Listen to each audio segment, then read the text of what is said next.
What's up, everybody? Hey, we're back in the house here. I have a guest in here from Dallas, Texas. I'm originally from Houston and Austin before I moved over to San Diego. His name is Eric Crutchfield.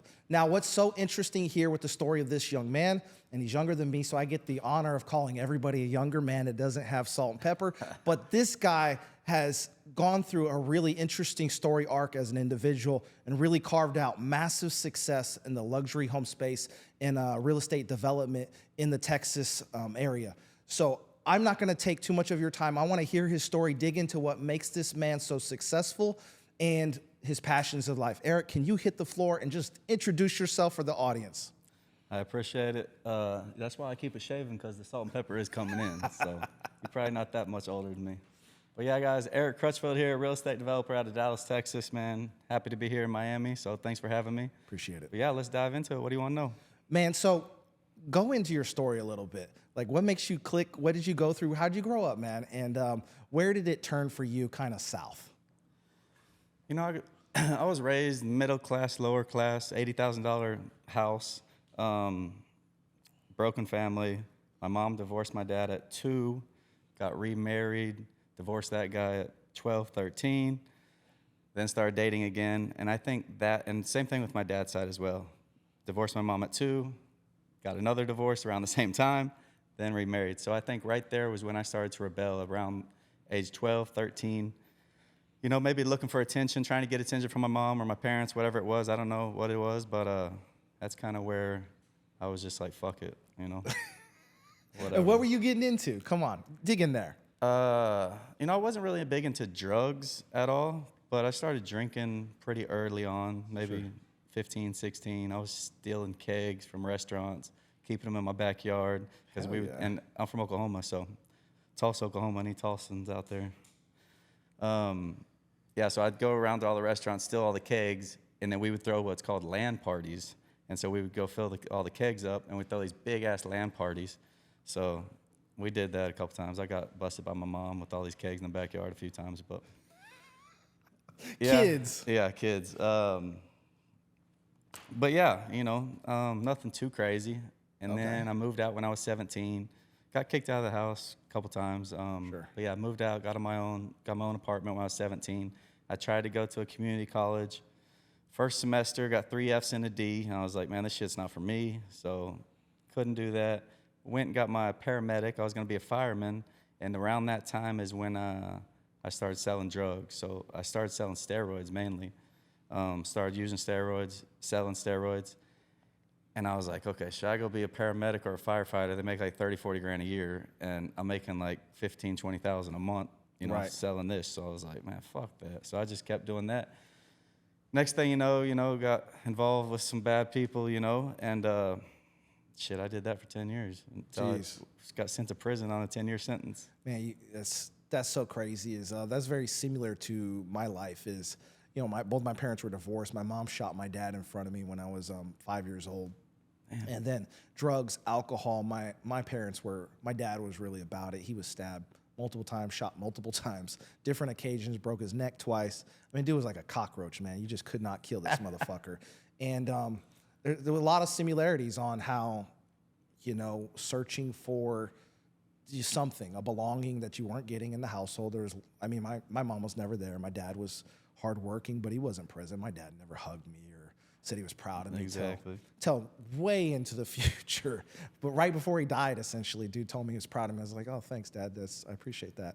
Yeah. At least I got it out of you, fucking asshole. I was in prison for 6 years before I even got a card from my dad. God. I was already gone for 6 years, and then I got like a Christmas card, like, Merry Christmas, I love you, Dad. I was like, dude, I've been gone for 6 years already. Like, couldn't you, called me like, first month I'm in? Exactly. Check to see how things are going. And I think that's just a prime example of, realistically, man to man, is that the kind of dad you want to be? Yeah, exactly. You know what I mean? That's a good example of everything you know you don't want to do as a father when that day comes, if it hasn't already come for you. So that's how I learned, is everything that I was exposed to.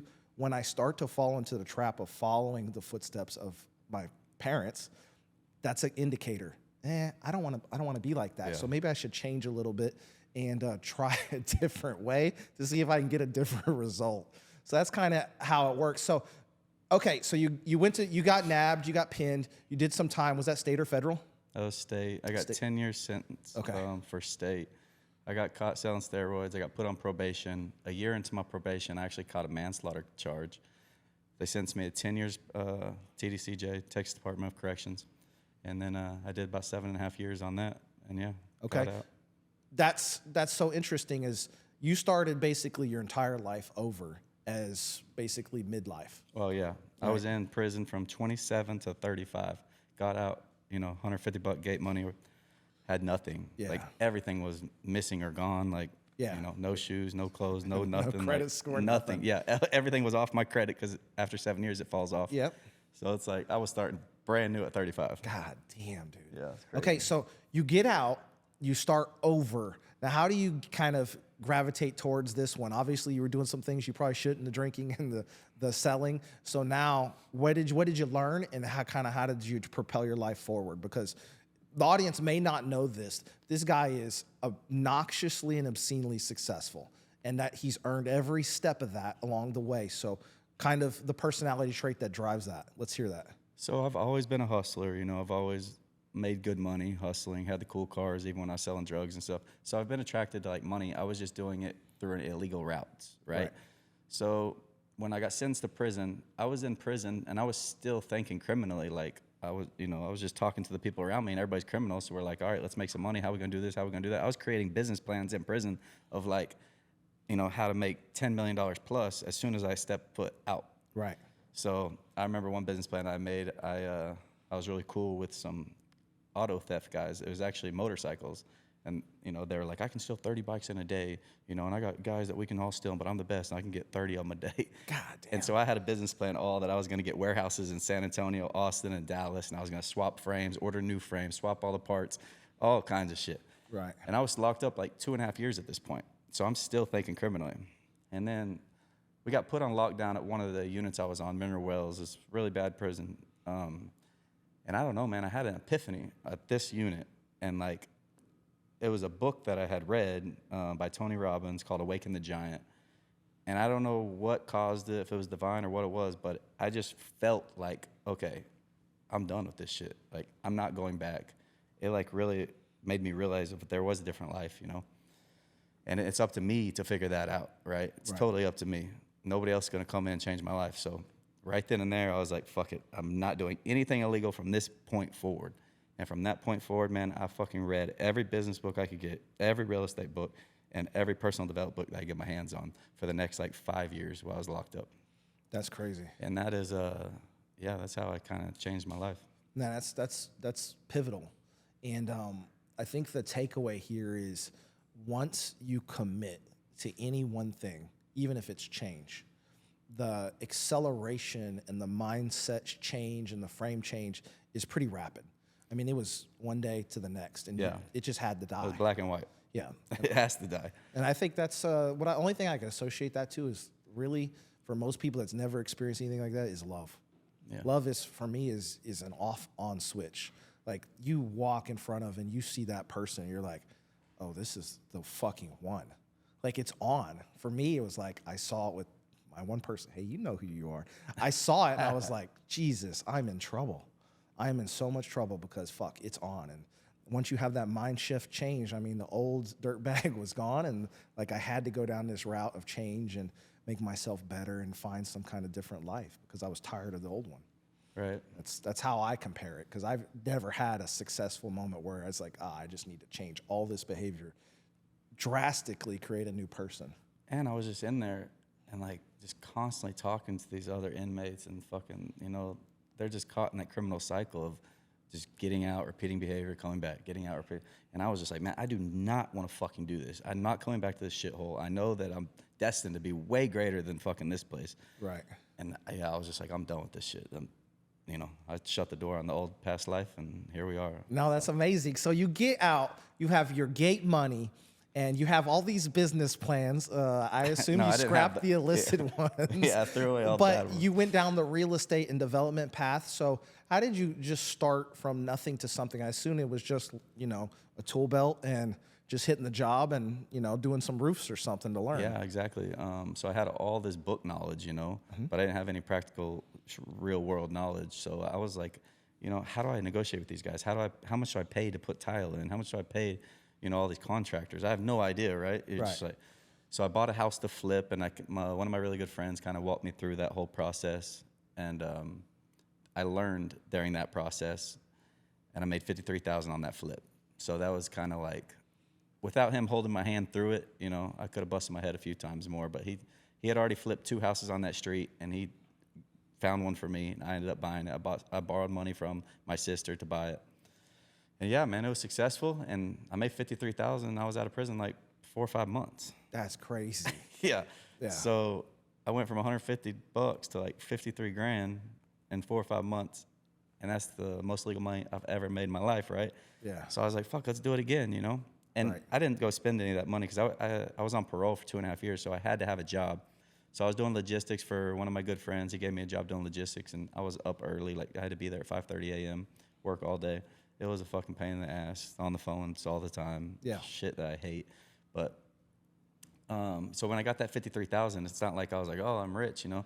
I was like so focused on just making a ton of money because I was gone for so long, so I felt like I was so far behind. Right. You know, so I was like, fuck, I got to catch up to everybody. Yeah.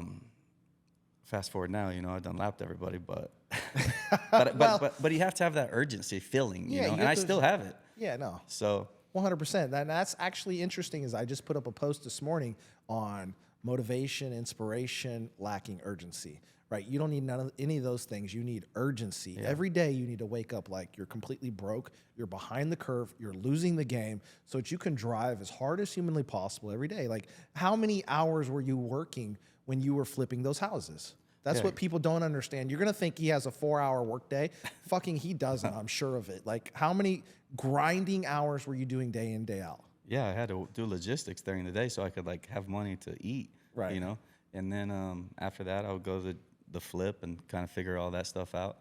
And luckily, you know, my boss was my best friend. So after the stuff really got going, and then I got into the new construction, you know, I negotiated like getting off at 3, and then I would go deal with all that. So and also I had a partner, not on the flip. He kind of just held my hand. It was 100% me. But when the second flip, so I made that 53,000. I bought another house to flip. This one turned into new construction.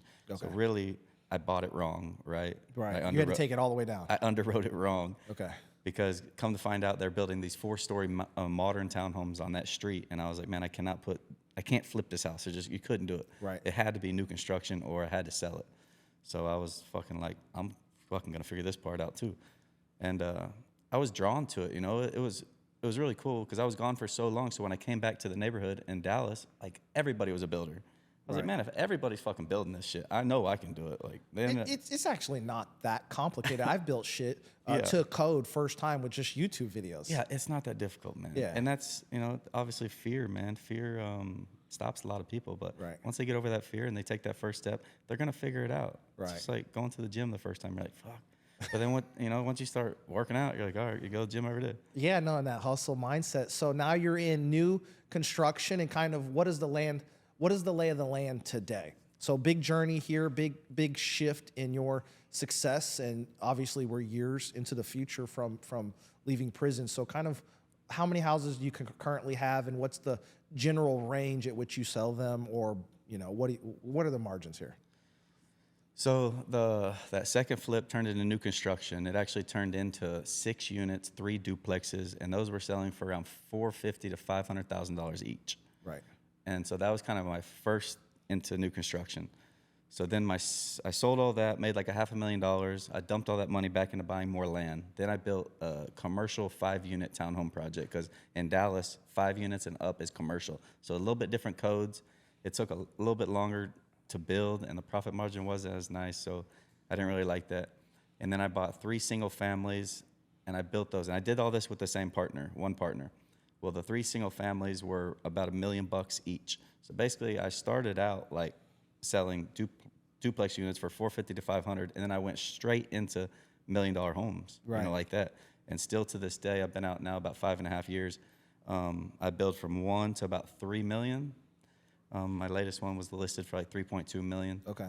And then, yeah, I'm ready to make the jump now, because I've been doing that for around, 4 years now. So What would the Probably jump? three and a half on my own. What's the next level past that? Is just what, 10, 20 Yeah, million exactly. homes? So, and that's why I'm out here in Miami. So I'm planning for my future.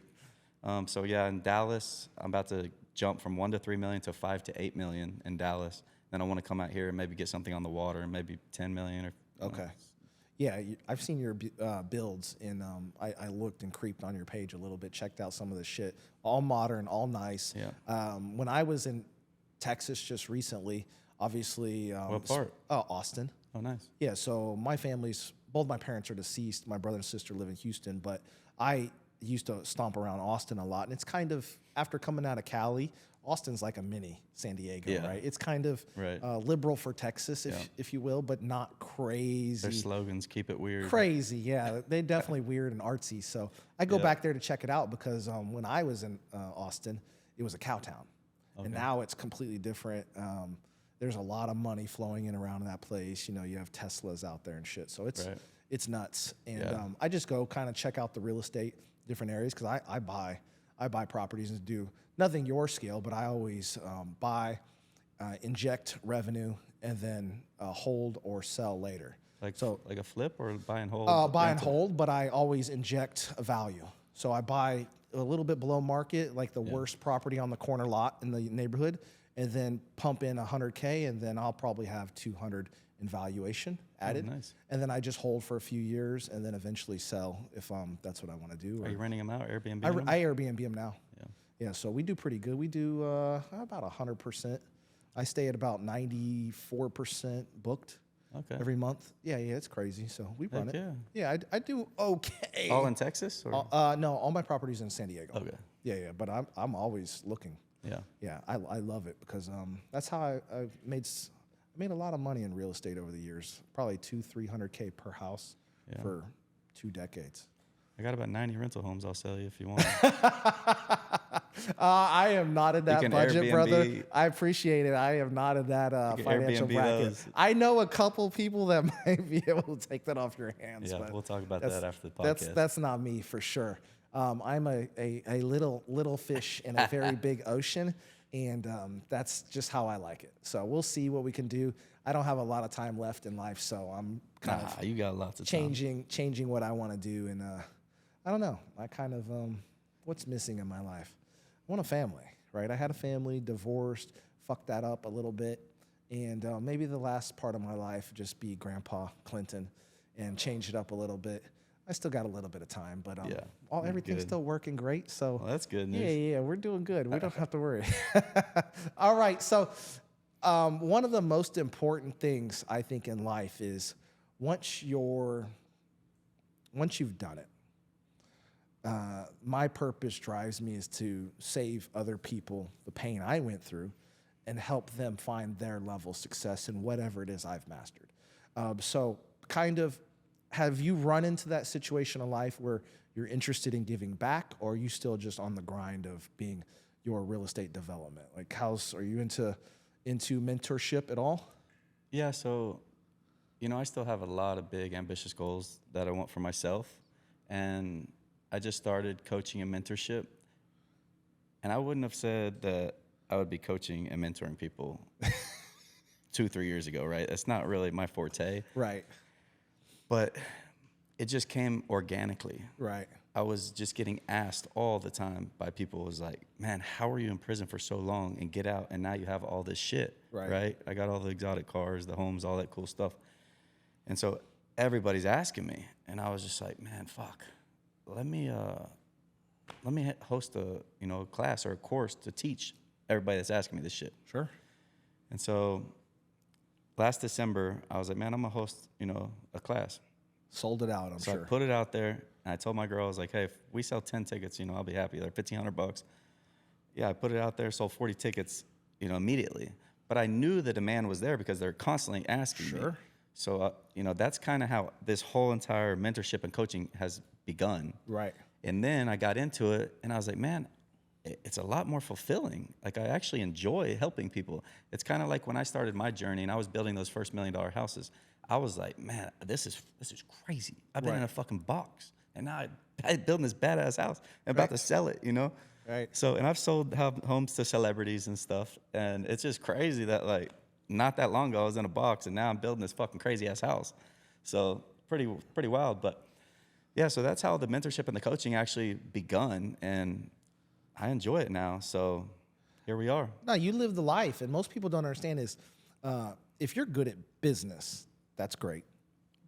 All hats off. I don't wear hats, but hats off to you if you're good at business. However, there's other components of life that matter: spirituality, physical fitness, your family. I mean, people want to be you, and if they're asking you something, then that means you've made it. I remember when it was the media thing, and I pushed it off forever, and Wes was like, hey, you need to start doing media. You're really good at it. I'm like, nah. I was like, thanks, big dog. Like, I just ignored it. I didn't want to do it. I just did not want to be doing that. I just something I enjoyed. I didn't want to take away the enjoyment of something I had and replace it with the drive for business, because like most successful people, I'm an addict, right? I just do something and it's 18-hour days and I'm blink, like, and it's 4 hours of sleep, and I'm totally happy because I'm doing something I love. Time doesn't really matter when you're on the grind. And people started to ask over and over again, can you do this? Can you do this? Can you do this? And I just eventually gave it away for free. They wore me down. I was like, that let me know after a quarter of people asking me, 6 months, I was like, I might have something here that I can monetize even though I don't want to. Right. Because they're not asking me for anything else. This is what the world wants from me. So that was kind of an indication, a shift in how I was seeing things, is when the world asks you for something, that's what the world wants from you. Yeah. That's kind of, we'll just say that's divine intervention. That's your way of giving back. But you built the man that they would want to be, though. I mean, you're good looking, you're jacked, you're covered in tattoos, you have, you know, that bravado, you know, beautiful woman. You drive the dope cars, you live in the dope house. I mean, that's essentially the American dream. And you did it in 6 years. We'll say it was a decade because you spent 5 years educating yourself. Yeah. Right. And then you had to go actually take that knowledge and apply it to the world. But since you had that work ethic and that drive, it just fell into place so quickly. And that's super uncommon. What was your biggest, where did you almost lose it all? So we talk about all the good. A lot of times on social media, you just see the fairy tale story of the end result. So along that journey, we'll just say, how many times did you take it right to the line? How many times were you a blink away from complete loss or failure? And I know as the stakes go up, the risks go up, and you do everything you can to mitigate it, but sometimes there's some shit you just get hit with. So when I first got into it, you know, I didn't have any credit, didn't have anything, so I was getting loans from hard money. Hard money lenders, they're asset lenders, so they loan on the asset or the new construction or the flip or whatever it is. They don't so much look at your background, right? So, you know, I'm a 2-time convicted felon, credit score didn't have really anything. Right. So that's kind of how I built my business, was off hard money lenders. And can you turn this TV off? Sorry. Yeah, I think it's confusing. So hard money lenders, damn, I keep fucking going crazy. I keep missing my shit. He's been in Miami too long. The sun's getting to him. He was on a yacht. He's sitting with his honey buns. Oh man, his mind is not here. And I haven't eaten. And he hasn't. That's a good thing though. Why is that a good thing? It's a good thing because your mind focuses on survival. So it's you're more aggressive, you're more focused as your HGH naturally rises and your testosterone lifts up because body's telling you must go kill something or we're going to kill somebody. Yeah.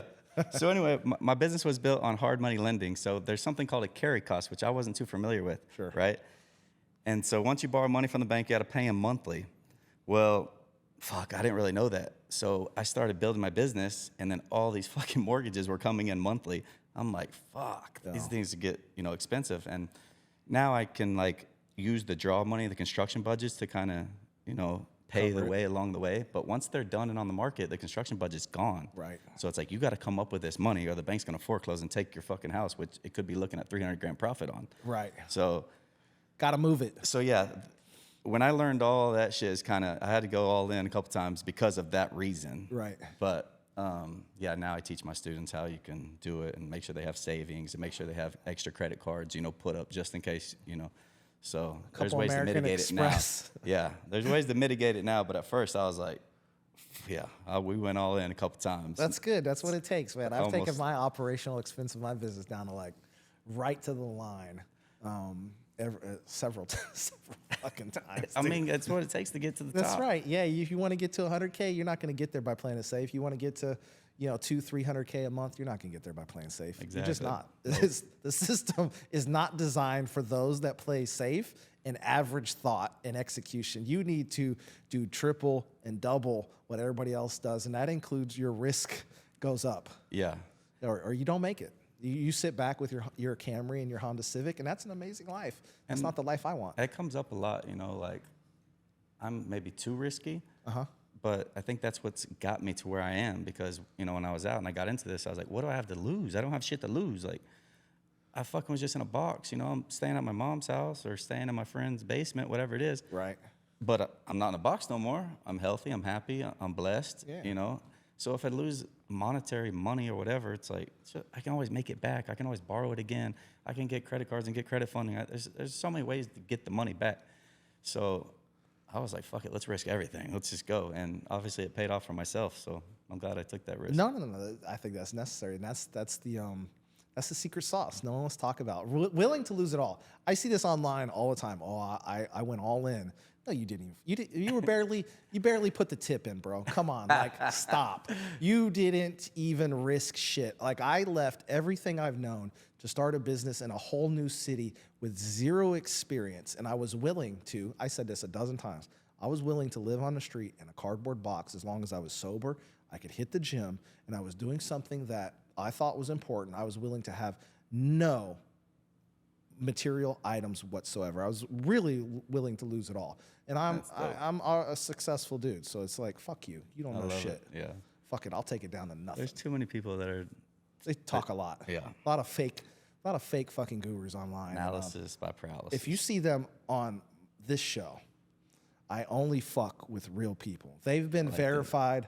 They've done their time. They're not studio fucking gangsters and mythical creatures that have the look, that never did any time, never hurt anybody.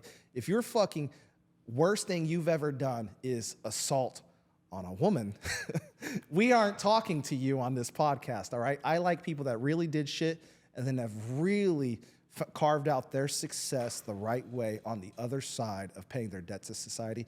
That shit excites me because it mirrors my own life. Yeah. And that to me is the greatest story of history. I mean, look, carpentry. Carpentry's from the Bible, right? You were a farmer, you were a carpenter, or you were a mason, right? You have two of the biblical jobs, bro. So you were providing homes for people, and they're luxury homes, but it is still a roof over their head. And I am sure that is massively fulfilling to see an exciting buyer that has their dream fucking house, and just to see where they're going to create a family in a safe space that you built, that you're proud of. And I've seen your builds. They're like meticulous. Everything is covered and aligned and perfectly clean. And over the years, they're getting better and better and better. And so that's where I feel like I'm comfortable enough with my build quality to where, I can build $10 million home because I know what to look for. Early on in my journey, it was like, fuck, I don't even know. Should I be doing this shit? I don't know if I should be doing this shit. Like, what am I looking for? I don't even know what I'm looking for. You have the look, though. You look how you show up. So, I mean, but now it's like, oh, yeah. Like, I can build a house. I probably don't even have to fucking step foot at the house with my team that I have in Dallas. Right. I just make phone calls and... They're experts. Yeah. And, they're experts. I know what to expect from them. They know what to expect from me. As long as they get paid on time, that's all they need to worry about. That's good. Pay them as much as you can, man. So that's what Henry Ford did. Yeah. He paid all his engineers double what everybody else paid them, and he kept them. He built one of the biggest companies on the planet. I mean, he's a beast. Responsible for the Industrial Revolution, practically single hand with the assembly line. So, love it. I wouldn't buy a Ford today, but hey, 120 years ago, Ford was the premier of technology on the planet. What about that Ford GT? Well, that's a whole nother beast. That's a race car that they just figured out how to make legal. Pretty cool looking, but then you get in the inside, it's like, a Mustang inside. Yeah, it's literally a race car, no frills. I don't even think it has a fucking AC, does it? I think it does. Barely, barely. That thing is what is that? A 900 horsepower V8, naturally aspirated, no turbo. Cool. It is a hell of a car. So yeah, no offense, Mr. Ford. The Ford GT is probably one of the dopest things to come out of this continent.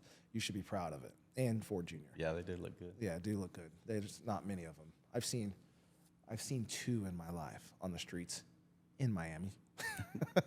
So, all right. So now you're giving back in life. So kind of, to me, I think you've built the ideal man. I mean, my version of ideal man, obviously, we have some similarities. We like tattoos. We like to hit the gym a little bit. Obviously, you hit it a little harder than me because you're bigger, but say that's all right. Lets me know where I'm slipping. But kind of, what's your ideal scenario for your life? Do you see a family in the future? Do you want kids, or do you just want to have a partner and die and make a ton of money and drive cool cars? Yeah, I mean, I got a family right now. My girl's over there. I got a son already, 15-year-old son. Dope. I see myself getting a yacht very, very soon. There you go. And traveling the world, man, just cruising around with the family, friends, everything like that, trying to just get peace, man. I really just want peace. Peace. What is so are you a person that's tormented by success? Do you have like a busy mind, a hyperactive thought and doer kind of mindset, or is being on the ocean in a super yacht like the only way you can find peace? Well, I'm pretty peaceful now, you know. Yeah. I'm a big believer in Jesus Christ and everything like that. Nothing really gets to me. Right. But when I am out on the water on the yacht, I'm just like, oh man, now this is life right here. Yeah. You know, so that's just where I see myself. Maybe because I don't have it yet, so that's, you know, just one of the goals I need to check off, and then maybe I'll be like, fuck this yacht and sell it. Who knows? You know, but it's definitely on the goal list, so I want to get it checked off. Fuck it. And I'm gonna get it checked off here soon. And then, but yeah, I don't know. I'll probably never retire, man. I enjoy working. I like to work, like to make money, but it's just all about growth for me. Right. Like if I'm not growing, I don't feel fulfilled. You know? Right. I want to continue to grow. You know, me versus me. I want to beat myself last year. Right. You know, and then I just want to slowly grow off into the grave. You know. I can't sit still.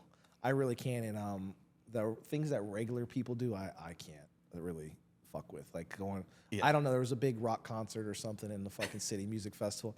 I literally cannot sit there and listen to like, Dude, I'm like going crazy. I'm like, put a fucking gun to my head, if they bro. take me to see a movie, my son or my girl, like first 10 minutes, I'm out. Once you shut this brain off where it's not thinking about work and making money and shit like that, it's asleep. It's hard. It's hard to sit there and do what regular people do when I don't know, I'm addicted to the process of success, and like, to me, it's like a giant video game. It's like a legal lottery system to where if you do a certain amount of things, like you hold the cards like the house would hold the cards, and like, if I run this ad and I dial it in, I can put in $3 and make 15 or 30, right? I'm like, what? I was like, this is allowed? Yeah, it's like, just learning. I literally just turned the dial. I'm like, okay. I was like, let's run 1,000. Let's see what we can do. Oh shit, I made 10 today? Yeah, that's good. And I was like picking my nose and like sitting at the pool, like, all right, we can do this. All right, what does it take to get this fucking number to 100K? Yeah. And like, who do I have to like juice, and what do I have to dial in to make that happen? Learning and growing, man. That's how I see it. And then once you nail it, it's like, okay, this is cool. And then I haven't gotten to the ad space yet, but I think it's coming. So yeah, it's just more. I mean, your content is a version of ads, right? So I mean, that's an organic system. I mean, if you're putting in realistically, your content minus everything with your lifestyle, which is probably pretty massive expense, but recording and like doing it, that's pretty low overhead to push your life further across your community and the world. I would just crank that shit up. If that's what's working and what you love, fuck it. Like turn your whole life into one giant ad. That's it. That's how I look at it. And really, when I run through my clients, I have a shift in their vision. I was like, that's cool. I was like, but look at your social media page as one giant ad campaign, right? And you're just structuring your life in a certain way to pull in your ideal clients. And like, you can't be a brokey and think I'm gonna sell a luxury house. No, you have to live a luxury life and showcase that you build luxury houses. Yeah, They're not going to do business with you, no matter how good you are. They just won't. There's so many shitty builders out there. Yeah, especially in Dallas. Yeah, but you care. Yeah, you care. That's the best type of business owner, one that actually cares that their clients getting a good product. Like, I've seen, especially in the coaching space, I've seen so many fucking dirtbags of various levels of perceived success, and 90% of it's all fake, and the product that they sell is garbage. Yeah. And it's good that you care about the success of your people, and that's what grinds me the most. And that's what's different about me. Like, I actually created a fucking company. Like, I have a real estate company. I can build houses and make millions of dollars. I don't need podcasts. I don't need fucking Instagram. I don't need social media. I don't need anything. Right. Like, if you can shut it all off, I'm still gonna go make millions of dollars. Right. No. Because I'm gonna build fucking dope ass houses. That's what I do. I build dope houses. That's right. So, and then, you know, the coaching and the mentorship stuff, like I said, it was coming organically to me. But I wanted to create something that I didn't have when I got out. You know, right. I feel like the coaching has kind of like a new phenomenon here recently, at least. Yeah, maybe 5 years. Yeah. And so I've been out around that time. But I feel like in past 2 years, it's really kind of gaining traction. Even right now, it's like still ramping up. Yeah, it's not even close. So the accessibility to people like myself that have created, you know, a company or real estate, like, say I want to get into commercial development, like it's pretty easy. I can reach out to commercial developers through, you know, social media. Yeah, instantly, and they check out your shit, be like, oh, he's about it, and like. So, and I have a meeting here after this at 5 to go talk to a big ass like builder here in Fort Lauderdale. So. Oh, dope. I know a couple out here from the gym. Well, yeah. Downstairs. Yeah, I'll hook you up. Actually, one of the biggest builders in the city. Really? Yeah. You didn't know that the camera guy's connected? Set up the meeting. Come on, Let's man. do it. Yeah, when I come down there, I'll check him out. He's one of the bigger guys. Yeah. They run it. One of the other guys, his name's Randy. He does luxury space out of Houston, and he was originally out of the Miami area. Okay. And then he went over to Houston because he just kind of took that Miami stylization and then transplanted it in. That's what I sort of did in Dallas as well. It's just no one's doing it. I love meeting, you know, like-minded people, especially. I'm an open book. Like, I don't think I know it all. I want to learn. I was gone for a long time. Right. I have so much to learn, you know. So I love meeting people that have built, you know, bigger homes or, you know, $15 million homes. It's just what skill, can I learn? bro. Yeah, I think you got it. Yeah, I can do it for already sure. look at your page and I'm like, this dude's gonna be a mega fucking it's monster. Gonna happen, it's because he's the right age, he has the right look, you have the right mindset, and then everything you're doing just aligns perfectly with upward trajectory. I mean, I would bet every single component of my wealth, and I would take that bet. I was like, this dude's gonna be a 10x dude. Whatever he's doing now, I don't care. 10x it. Like, that's pretty much easy. And you're into social media too, so that to me is the biggest game changer. And that's a whole nother realm. You know, I've been learning development for the past 5 years, focusing on becoming a better builder, learning my craft. And now here I am getting into social media, so I'm like, fuck, all right. You'll do great. Now I got to learn this. And there's just so many nuances about it, you know? Yeah, it's different. So, but I love to learn. I love to grow. And super easy. Here we are. The simplest thing is, what is it that people want? What is it that they really want? They want the dope house. They want the cool kid. They want the dope no one want a skinny wildebeest looking chick, right? They want the badass playmate looking woman, right? They don't want to be a frail simpleton looking dude. They want to be a badass looking dude. Like, there's no superheroes other than maybe Spider-Man, Peter Parker, but he climbs on the side of fucking buildings and shit. But like, all the other superheroes are like real problems. Superman, Batman, the Hulk, these are all fucking problems. You don't want to bump into this guy at the mall on accident, right? You'll lose an arm. Like, so you understand what people want. You just showcase it. Now it's your life. You have the life that you want, and then you have the spirituality, the mindset, the fitness, and the life around it, and the success. Jesus Christ, dude, there's nothing stopping you. Literally just turn Let's the dial. go. Just turn the dial up and run it. Like, you'll just stomp on top of everybody that has these boring ass old lives. They're sitting in podcasts talking. They're doing interviews with their clients and coaching calls, and that's the best they could do with their content. Yeah. Like, Jesus Christ, no one wants to watch that. And then in the building space, a bunch of old ass builders is exactly. just like that have no style, no nothing. No pizzazz. Building these old traditional ass houses, you know. Boring. boring as Keep fuck. that shit with KB Homes. We're not about that shit, bro. We break the mold and cause problems. The dude drives you got a McLaren, right? Yeah, One of several. I got a few cars. Yeah. Every one of his cars is literally I rolling probably got the markets. sickest McLaren in the world right now, man. Yeah, it's blue, right? Tiffany blue. Everything's getting wrapped Tiffany blue. Yeah. So about to pick up a Sprinter van, wrap it Tiffany blue. Oh, Jesus Christ. We're gonna have the whole fleet Tiffany blue. It's gonna be pretty wild. The fucking yacht's gonna be Tiffany blue. And probably. the yacht's gonna be Tiffany blue. That's his shit. Fuck, that's his brand colors, Tiffany blue. That's Yep. okay. Rock it, man. Be you. Don't hold back. Don't let anybody fucking say anything. Like I did. Never. I spent way too much time in a fucking box. Fuck you and your opinions. Exactly. I don't care what nobody says. We're gonna do It this. doesn't matter We're to gonna burn me. it down to the ground if we have to. Yeah. Okay. So, life, success. You said you were spiritual. When did that come? Were you always spiritual, or you just had a moment where the universe, God, energy, or you just had a calling to be something different? Like, where did that change for you? I've always been spiritual, you know. I got a lot of religious tattoos on me, Jesus here. I've always been religious. And, you know, I'll tell you, my faith took a beating when I was in prison, man. Because, one, I got a big-ass sentence. And two, I got 6 set-offs. So I came up to, I could have got out 15 months. I came up for parole every year, and they set me off a year. Man, after that 4th one, I was like, man, fuck. Maybe I just need to do something different. Yeah. You know what I mean? And so I stopped going to church, and I just was, fucking pissed off. Yeah. I was like, let me do something different. Maybe I'll fucking get out of this fucking shithole.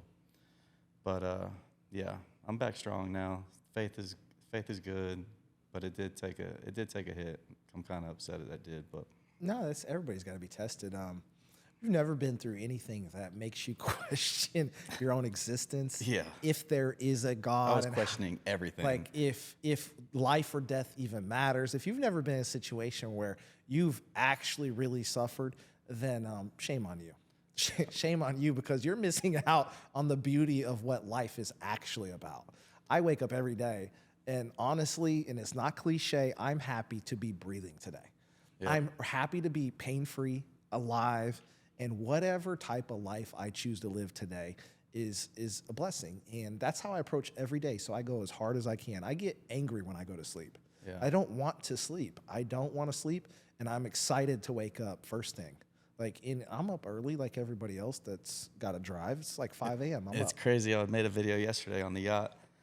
Fucking started raining. I was so pissed off. I swear I bring the rain to Miami. No, it's always raining here, bro. Every time always. I come, it fucking starts raining. Anyway, it started raining, but I'm on a fucking $10 million yacht. Like, this yacht was badass. I saw it. 100-footer. Yeah, no joke. And I was like, man, I can't be mad, man. Fuck it. So I just went and danced in the rain, you know? Dude, just do some push-ups. Sit out there and meditate in the rain, bro. It's just a little water. Dancing in the rain, man. It Being thankful. Focus on all the blessings. Focus on the positive shit. Because that's when you start, you get pissed off because you're focused on the wrong things. Yeah, it's not perfect. So, yeah. Fuck perfect. Imperfect is where it's at. I just sit out there, no problem. I make a video right when it's raining, fucking chonies soaked to the bone. I'm like shivering. I'm like, I'm on a $10 million yacht. I thought I would be dead by now. And I asked God to take me many times, and he refused. Here I am. And it's raining. It's not perfect. This is no vision I ever had to be able to make this story right now, but this is where we're at. So fuck off. And I'm fortunate to be in this really shitty situation on this really amazing $10 million yacht in a less than perfect rainstorm. Fuck it. I'll ride this bitch like Lieutenant Dan into the fucking hurricane. Seriously. Strapped to the front of that motherfucker. I mean, you can't be upset when you're on a $10 million yacht. You can, but there's Jesus. It's tough. How big are your problems? Yeah, seriously. Like if that's the if a little rain on a $10 million yacht is the height of your personal problems, you're doing pretty fucking good. Yeah. Like that's it. Maybe we need to introduce some more adversity so we appreciate and beg for the rain. Exactly. Go back to like that version of how you see the world. Like, I would beg Jesus Christ on my knees for a fucking rainy day. Like if that was the worst problem I could come up with in a moment, and that would seem like heaven, then that's where I need to take my mind. Yeah. I need to go back. without the rain, you can't enjoy the sun. Now look at it. It's beautiful. It rained this morning. Exactly. I was sitting at the gym. I'm like, motherfucker. I was like, God damn it. I was like, it was raining yesterday. Day before that, it was cold. Today, the sun came out for 0.2 seconds, and now I'm sitting at the goddamn light in a motherfucking clean car, and it's raining. God damn it. This is where my day starts. And then I go to the gym, and it's 250 push-ups and 5 plates. I'm like, fuck. All right. All right. Life's I feel good. better. And now the sun's out. I'm sitting here with fucking Eric. Yeah. Jesus, dude. Like this, the rain was the worst part of my day. And just like everybody, I'm like, God damn it. I did it to myself. I did it. I didn't even take my own advice. I should have been like, thank God it's raining. Thank God. Fuck, I'm sitting in a $100,000 car. It's raining. I'm going to the gym. I don't have to go to a bullshit job. Yeah. I get to meet with a really dope ass fucking dude in the dopest studio in the city with a dope family. Yeah. Jesus Christ. This is a dope studio. This is amazing life. Like, Jesus, I would have never in 1,000 years dreamt that this would be my reality. Like, oh my God, dude. It's here. really cool. We're here. We're yeah, here. I'm ready. I'm ready for death. I'm so ready. Like, this is the coolest life ever. It really is. Like, fuck off. Like, I was so miserable in like I was in a similar job. Well, you were doing the your punishment at 5 a.m. Payback to society so you could hold down a job. Like, I was in a corporate job, just fucking hated life, man. I spent a lot of time overseas in war zones, and man, I just despised working for a company that made weapons of mass destruction, but then wouldn't allow you to say the fuck word, right? Or have tattoos that are showing up. But you could go into any restroom you so choose based on your gender or whatever the fuck, and you could identify as a fucking man or woman if you felt like it. I was like, crazy. Fuck, but I can't say the F word. I can't fucking work for nobody. I can't walk around with a beard because I'm intimidating. Like, oh my God. That's why I got into real estate development, you know, be my own boss and make a bunch of money and nobody tell me what to do. But I do whatever I want all day. Yeah, I have to work for myself now. Yeah. That's it. Like, I just can't. It's not that I can't work for people. I just don't want to be controlled. Yeah, after being controlled for 7.5 years, like, I don't want nobody tell me shit. Exactly. I want to do what I want to do any second of the day. Exactly. If I want to walk around in my fucking Hugh Hefner robe with pink fucking Gucci slides on, I'm going to do it with no chonies on. Like, don't open that thing up. Don't you do it. It's going to get bad quick. I was like, and I'm just going to be at the gym, like, smoking a cigar, like, lifting weights of, like, what'd you say to me? I was like, dude, I'll go get the fucking strap and smack you with it. Like, no, we're not doing that. Like, this is how I'm showing up. Like, she's walking around, like, half naked. I see all her goods. Like, I'm covered up. This shouldn't even be a problem, bro. Just don't open the cape. You know what I'm saying? Yeah.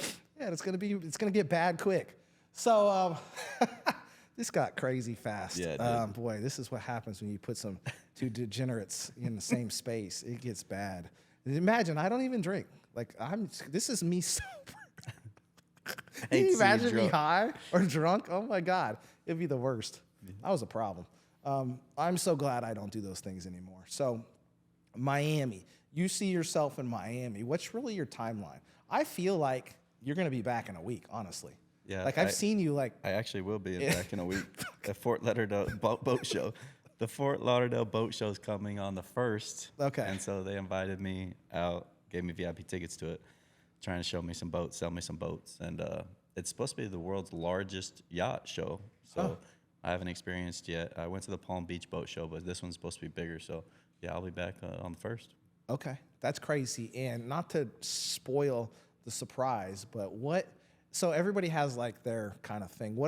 I know nothing of boats, just to be honest. What's a yacht that's like calling you? Like, what's the one that you're like, I kind of like this one? I really like the azimuths. They're pretty cool. Looking at the Pershing as well. So looking at those today. Dope. I don't know. Got to get in there and I got to feel it. You know, I got to see the layout. See if it's got that modern feel. See if it films well. Yeah. Yeah, I will. If it's got that old antique looking oak, it's probably not going to do good. I like the Pershings because they're fast. Oh, okay. You know, they're still a yacht, but they're still sort of fast. You know, and I got places to be, so. That's good. You got to get there quick, man. I don't want to slow go. Like I like that the big ones, and I didn't even know this. I didn't even think about it, but they have like that gyroscope system in it. So when you're hitting the waves, it's pretty fucking flat. They all have inside, and that's actually I was I'm looking at. surprised when I was on it was like 100-foot, 93. I think it was a 93 footer, and it was only a couple years old, but it was so smooth, and we were hitting some pretty decent sideways. Like, why is this thing so smooth? He's like, oh, the Capitan. He's like, you got to see this, bro. Let me show you. And he showed me the gyro system in the like engine compartment. Where he's like that thing is like oscillating and like keeping it all smooth. I was like, this is so cool. And he's like, yeah, we can take this thing down to Bahamas. I was like, what does it cost to fill this thing up? He's like, oh, you don't want to ask. It's bad. It's bad. But he's like, yeah, this thing does X number of knots or whatever. And he's like, we take it down to the Bahamas, stay for a couple days, and like steam on back. And he's like, it's dope. Yeah, it's cool, man. I like it. That's the goal. I love that shit. That's where I see myself here in the next 2-3 years, having a house out here, the boat, and just flying back and forth to Texas, or just kind of like doing it remote? Yeah, I mean, I'll have a house in Texas as well. Yeah. So my son is going to be 16 here in like 60 days. So okay. Obviously, I got to be back and forth for the next 2 years for sure. What does son think about dad? Really? Like, you got the life. Yeah. I don't think I think he's just now starting to like get into girls a little bit, so he senses it. And he just plays soccer. Like, he's just focused on soccer, and then he plays games. And I try to get him away from games, but he likes playing games a lot. So it's like, all right, let's play the games.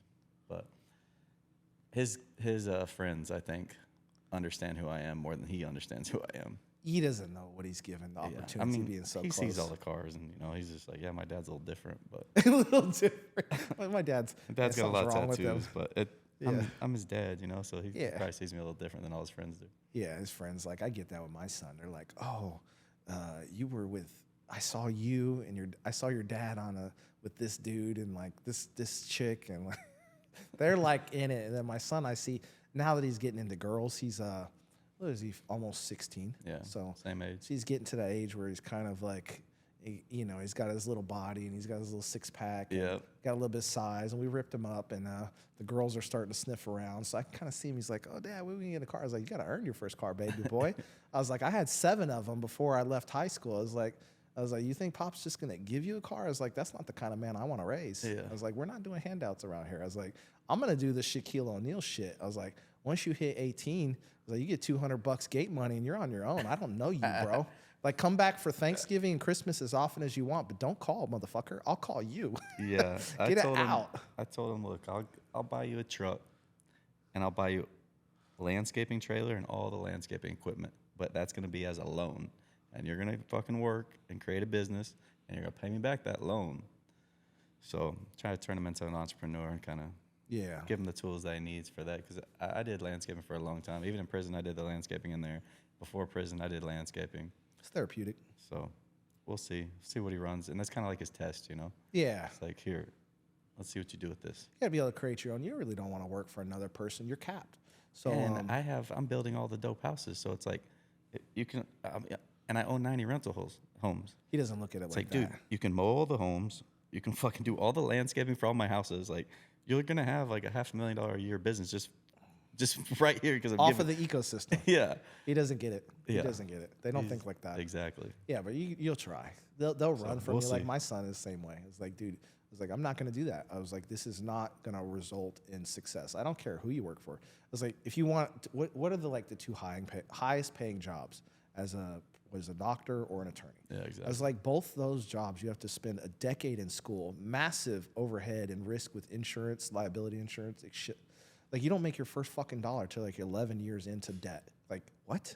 Like, this is ridiculous. And I was like, what are they talking? Like $250, maybe $450 a K. I was like, as an entrepreneur, I was like, we can do that inside of like 12, 24 months. Quick. I was like, with the right idea and just a little bit of backing from people with experience, I was like, you could do pretty fucking good. Bro, I could do that with building one house. Look, that's you where you're at, but like someone that started at 0, they can't. I mean, you could pay me a small mentorship fee, and I could make you easily $500,000 on your first house. We'll do that, actually. I know who to call because I like construction because I like to build things. I've built shit for at my own level for cars, and I love Yeah, to so it'd be create. simple for you. I Yeah, mean, it's numbers to me, and I like can help you underwrite the land. I help Yeah. you with get the lending, hook you up with my lenders. Shit, I'll find the lot for you with the highest profit I'm the potential. best damn student ever because I don't interact with my mentor at all. I ask him no questions. To me, it's all application. Yeah. So once I have like some simple things that I need to do that I may not be aware of that I don't have to figure out, everything past that is typically trial and error and then connection. It's not what you know, it's who you know. He knows all the lenders, all that shit, all the vendors and shit. You just be like, like what is it I'm looking for? Like I want to build this thing. I love this. Then you just start doing it. It's all execution. Like You gotta know. Gotta know how to contact those You people. don't know what you don't know. Like and you just need one person that has the connects. Like that's easy. That's how I do it with the big dog. Is he has all the connects, and I didn't know social media. Like all I did was observe social media with that monster of a social media dude for now it's 2 years, and now like I really understand it. How long you been in Miami? Since West came, so it's a year and a half. Year and a half? Yeah, so he flew down. I drove and stayed at the big mansion for like a week until the place in my pet house was ready. Nice. And then got into that one and then brought the dogs over and then all my shit came over. Yeah. So it was like, yeah, it's been a good year and a half. I love it here. Yeah, I'm about to get a spot out here probably. Yeah, I like Next it. month or two. What I don't like, I'll be full disclosure, what I don't like about Miami. Worst drivers on the fucking planet. Like these people, I can't carry a weapon, and there's a good reason, because I would definitely execute a Miami driver. They've used their vehicles as weapons. Like motherfuckers have gotten out of their car. Like people that should not get out of their car and talk shit, like have gotten up, like come to my window, and I just fucking smashed that door open, step up. Shit. I was like, you need to back the fuck up right now. And they're just weird drivers. Really? Like the kind of shit that would get you shot in Texas, like on spot, they do here regularly. You're That's like, good to know. it's like, what? It's the drivers and then the laissez-faire service in a lot of the restaurants. So in Texas, kind of like Dago and like other places, DC, Frisco, New York, like the service is about it.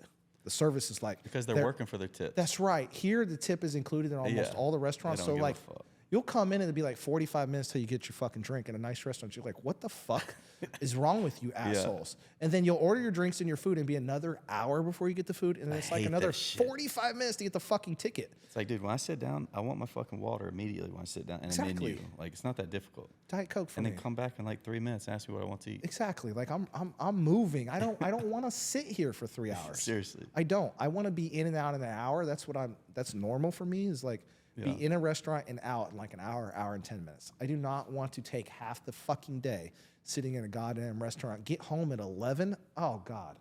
Shoot, I'm in bed by 10 every day of the week. Like I am so fucking pissed off if it's 11:30 and I'm getting home. I'm like, fuck, my nuts are sweaty. Like, what the fuck is going on? I was like, it took me 3 hours to get out of the fucking restaurant. Like, but there are some dope restaurants. So the good quality, the good people. Business obviously is unparalleled in Miami. Yeah. Like the amount of billionaires and just people in like the business entrepreneurial space is like Dude, massive. there's a fucking Urus. Like Yeah, they grow every on 2 trees cars here. is like a Urus, a Cullinan, a fucking Huracan. Yeah, I never felt like such a broke fucking what the loser driving around in a Corvette. Like, if I was in Texas, I'd be feeling pretty good about myself. I'm like, I kind of did something. Here, I feel like a complete loser because there's no Bugatti sitting in my driveway. I'm like, every single person practically that you go around is like driving some type of exotic or something. You're like, oh boy. And that's motivation, you know. I love It is I love to motivation. be around motivation and like-minded people. That's what. I was like, I'm looking at them now. I was like, I got to do it. I was like, I don't even really. Here's the deal: is I don't even really like those cars. They're bumpy. I'm more of like a old school kind of person. I like the big, smooth cars that you can't feel the road. I'm more like a Rolls Royce kind of dude. Yeah. But the exotic's so low. Yeah. They're hard and bumpy to get out of. I'm like, they're fun to drive. Makes you feel young, and then you turn all the heads. But I was like, And it seems like everybody's fit out here. yeah. I go back true. to Texas and they're like, man, there's some slobs. Dude. Sloppy. It's like, fuck. Nah, yeah, you got to step up your game out here. Like, I go to the gym, I'm like, God damn it, dude. I got to fucking do this food thing. I was like, fuck. I was like, I don't want to do it. I You was got like, to do it. I was like, let me just run more supplements, guys. Let me just dial into peptides. Can I just double down on the trend or something? No. Like, Jesus, like, I don't want to hit the food, but I got to nail the food. Abs are made in the kitchen, I man. got to finally do it. Like, fuck. I was like, I put on, what, like 15 pounds. Obviously, it's a little soft in the midsection. It's required a little bit, but it really upsets me. I'm like, God damn, I got to get back on the food. Fuck. Yeah. Bulk cut. That bulk clean cut. eating. I don't know, bro. I'm not. Yeah, it's definitely pushes you out here to elevate, man. Yeah, you have to. That's why I love it. Yeah, the girls, like, if you're not dating, like, if you don't have like a baddie, like a straight up bad one, she's gonna feel some kind of way, right? She's gonna look around. She's like, God damn it! Like, what the fuck is this little teeny bopper over here doing? Like, with all that, she's 24 and rocking all that jelly. Like, God damn! She's like, I gotta step it up. Like, she's like, I hear it from all the girls in the space. She's like, what is up with those Miami girls? Like, they look like they were ordered. I was like, Amazon Prime. It's a motherfucker. It's like, and same with the dudes. I mean, attractive dudes that are jacked with some money, or well, maybe not the ones with money, but the jack dudes are running around growing on trees. Yeah. And if you can be a decent person, no alcohol, no drugs, and then you're successful and you're fit, Jesus Christ, like, yeah, it's a real deal. Like, and I don't know how long I'll stay out here, but I want to get a place out here to kind of, you know, meet and network like other builders and kind of figure out exactly where I do want to build, you know, those homes at, and then figure out if Miami is the right spot, or maybe it's Fort Lauderdale, or, you know, I don't know. Or something, who knows? Just want to get out here to figure it all out. Yeah, no, it's a good spot. Like, I'm thinking of doing, so I fly back to San Diego probably once a month, typically. I spend about a week there, check on the houses, and just kind of chill with the weather. And I'll probably do a dual coast because it gets a little too hot for me in the summer. Here? Yeah. I'm more of a West Coast Come kind to Dallas. Yeah, well, it's hot. It's hot, but there's no water. Here we have the water, but honestly, like, it's just a bit too hot for me in the summer. I'm more 70, kind of 80. 65 to 80 is like... San Diego spoiled you. That's right. I was there for 20 years almost, and I miss that weather. So I think I might do summers there or somewhere else that's cooler, and then winters here. Okay. So, and I'll probably fly back and forth, and Miami will be the thing that I visit short term and then stay somewhere else. Yeah. So I've relocated my businesses over out of the Cali space. So I'm looking for probably relocating them internationally, and just setting up a shelter somewhere in Ireland or somewhere else, because Uncle Sam's a motherfucker sometimes. Yeah, seriously. It's never fun when they're talking like 50, 60%, and you have to like work that shit down to where you're like, okay, it's like now we can live. Let's like, this is crazy. At like 4% or 9% and then work that way down. Exactly. Like, Jesus, I employ people. Like, I have 8 employees. Like, what are we doing here, Uncle Sam? Like, you really trying to juice me that hard? Yeah. Right? So that you can give all my money away to people that didn't even grow up here. Like, motherfucker. Like, you're talking to the wrong person. Like, that's not okay. Like, take care of our people that want to go to college before strangers. Yeah. Like, I get it. You got to secure your elections. Do what you got. I don't fuck with it, though. Yeah, so at least I give Uncle Sam, I'm looking at, I think I have to buy a G-Wagon this year. Oh, yeah. I can't get away with taxes this year. I'm like, I'm not writing that check. Yeah. We're not writing Uncle Sam the check this year. Section 179. Have to. So it's like over 6,000 pounds. I don't want to do partial. The vet's a partial. So I was like, I want to dump the vet and then get into something heavier, and then get the Urus or the Aventador or Huracan or something next year. Nice. So, yeah, we'll see. It's getting crazy. Yeah. Crazy season, bro. Good crazy stuff. season. It's all good things. And Eric's going to convince me I got to fucking build these houses. Dude, let's get you on the program for I don't have any hair, so I'll fit right in. It's too easy for you or anybody else that has experience in construction, right? Yeah. Or especially like flippers or wholesalers. Like, if you're a flipper or wholesaler out there, hit me up, man. You have to get into new construction. You'll make so much more money.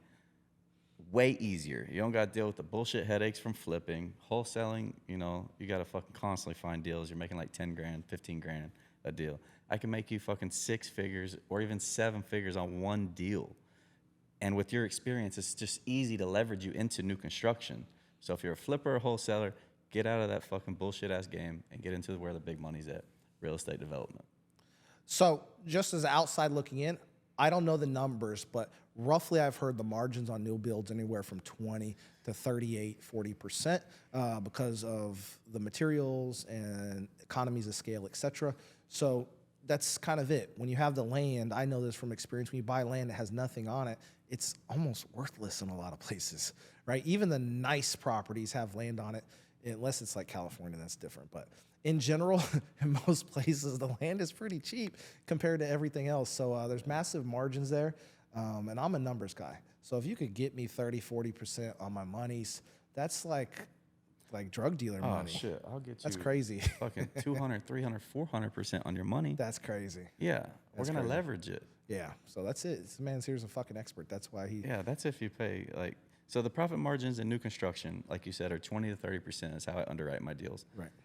But that's not cash on cash return though. Right. So your cash on, we're going to leverage it. So if say the land is $500,000 and the build is $500,000 and we're going to sell it for 1.5 or whatever it is. So the lender is going to give us part of the land and 100% of the construction. So we're not having to pay $500,000 for the land. Right. And we're going to have to pay like, right now they're lending at like 60%. So we're going to have to pay like 40% of that, which is like $200,000. Right. So we're selling it for 1.5. You know, obviously there's a carry cost and closing costs I'm not talking about, but it's just a really quick, easy. So you'll make $500,000, but it's going to cost you $200 to get into it. So that right there, you're at 250% on your money, Sure. Cash on cash return. And this is the way it is. Right. I can easily get you fucking 2, 3, 4, 5. I've made over 1,000, 10. I've 10x my money on one deal. So this is what we're gonna do. We're not gonna do it today, but this is the plan here. I'm gonna dump one of these properties in California so I can get the fuck out of Cali, and then we're gonna take all that.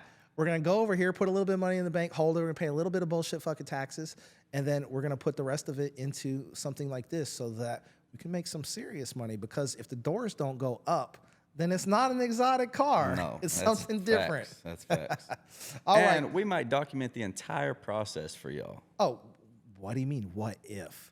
What are you talking about? We document everything. Exactly. It's the journey of life. I'll do it just for fun because that's what I like. So, like, you guys, I'm sorry, but you're going to be tired of seeing me here because I'm not stopping. I love this. So if I was homeless, I just copped the iPhone 16 Pro. You know what I can do with this motherfucker?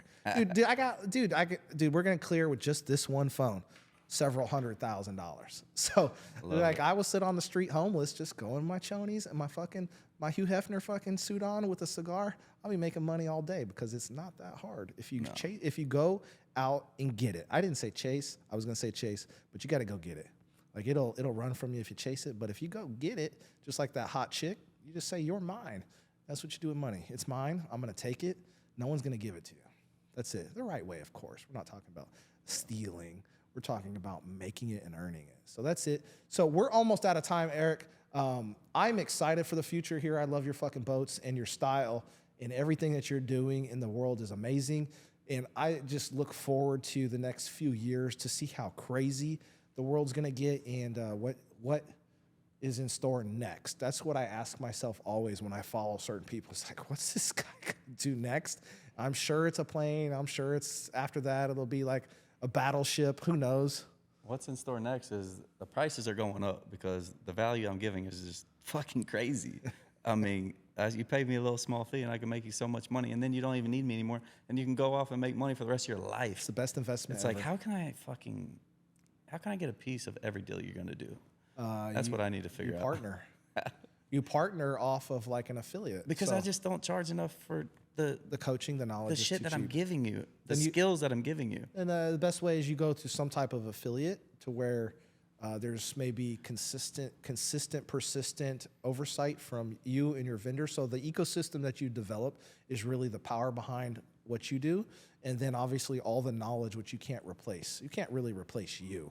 Yep. Right? But we can get some of your knowledge, which will shortcut our time to success. But if you could get them into essentially like a partnership where you say, hey, we have persistency, and then I want 10% of the future deals here, and then we get access to all the vendors. You have me in your pocket, and then all my big lenders and stuff. And then if there's a deal that you think is amazing, you'd be like, I don't want to do the bank. I'll be the bank. Exactly. You can make money on every So I think that's where the future is going. So I feel like y'all better get in now before it goes that way, because it's just too cheap right now. If prices go up, if his prices don't go up next year, he's going to get a call from, I'm sure, several people like, what are you doing? Double. And it's a no-brainer if you're for sure a wholesaler or a flipper or have any construction experience. Yeah. It's a no-brainer. I don't see why you wouldn't do it. Everybody knows that's where the money sits.